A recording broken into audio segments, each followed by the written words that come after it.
یہ کہانی ایک ایسے گاؤں کی ہے جہاں دین کی روشنی دھندلا چکی تھی۔ گاؤں کے لوگ دنیاوی مصروفیات میں الجھ چکے تھے اور ان کے دل اللہ کی یاد سے خالی تھے۔ بے شک اللہ تعالیٰ قرآن میں فرماتا ہے، جان لو کہ اللہ کے ذکر ہی سے دلوں کو سکون ملتا ہے۔ لیکن گاؤں کے لوگ اس بات کو نہیں سمجھ پا رہے تھے۔ وہ دنیاوی کاموں کو ہی سب کچھ سمجھتے اور انہی کاموں پر اپنا سارا وقت گزار دیتے۔ حالانکہ یہ گاؤں اللہ کی نعمتوں سے مالا مال تھا۔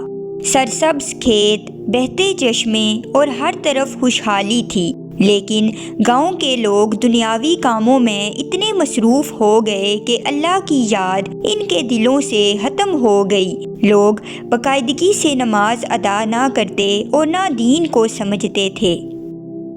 لوگ صبح سے شام اپنی کھیتی باڑی اور کاروبار میں لگے رہتے۔ ان کے دلوں پر دنیاوی حرص و ہوس نے قبضہ کر لیا تھا۔ ایسے لوگوں کے بارے میں اللہ تعالیٰ فرماتا ہے، یہ لوگ دنیاوی زندگی کا ظاہر جانتے ہیں مگر آخرت سے غافل ہیں۔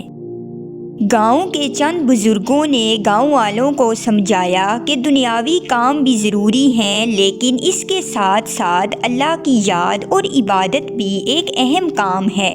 اس کے بغیر انسان نقصان میں ہے۔ یہ بات جاننے کے باوجود بھی لوگ دین سے دور تھے۔ ایک حدیث میں آیا ہے، جس نے اللہ کو یاد کرنے سے غفلت کی اس کا دل سخت ہو جاتا ہے۔ کچھ مہینے گزر گئے، گاؤں میں بارش نہیں ہو رہی تھی۔ زمین خشک ہو چکی تھی، کھیت اجڑ چکے تھے۔ گاؤں کے لوگ شدید پریشانی میں مبتلا تھے۔ لوگوں کے کاروبار بند ہونے لگے۔ وہ جتنی محنت کرتے اتنی ہی مشکلات بڑھتی گئیں۔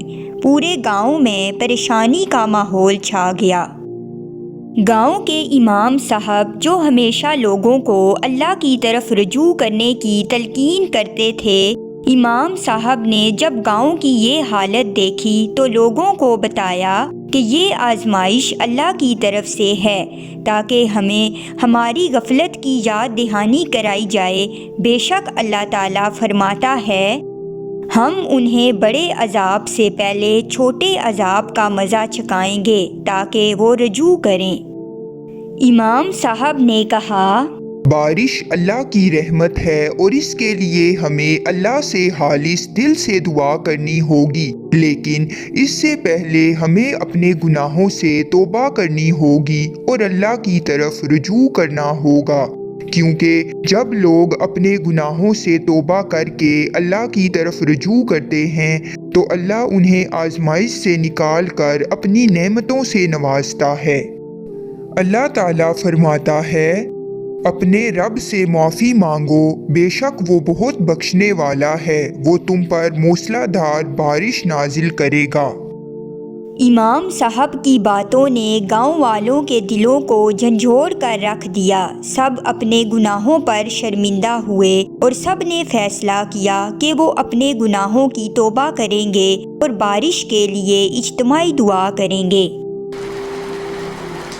چند دنوں بعد گاؤں میں بارش ہوئی۔ بارش دیکھ کر گاؤں والے بہت خوش ہوئے۔ بارش کچھ دن تک مسلسل ہوتی رہی۔ بارش ہونے کے کچھ دنوں بعد کھیتوں نے دوبارہ سبزہ اوڑھ لیا، کاروبار بحال ہونے لگا اور گاؤں کے لوگ دوبارہ خوشحال ہو گئے۔ لیکن اس بار وہ اپنی خوشحالی کو اللہ کی نعمت سمجھنے لگے اور اب انہوں نے دنیاوی کاموں کے ساتھ ساتھ عبادت میں باقاعدگی اختیار کر لی۔ اللہ تعالیٰ فرماتا ہے، تم مجھے یاد کرو، میں تمہیں یاد کروں گا، اور میرا شکر ادا کرو اور ناشکری نہ کرو۔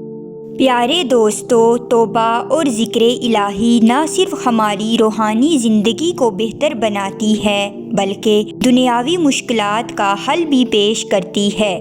دنیاوی زندگی کے کام بھی ضروری ہیں، لیکن وہ اللہ کی یاد اور عبادت سے غافل کرنے کا سبب نہیں بننے چاہیے۔ بے شک دلوں کا سکون اللہ ہی کی یاد میں ہے۔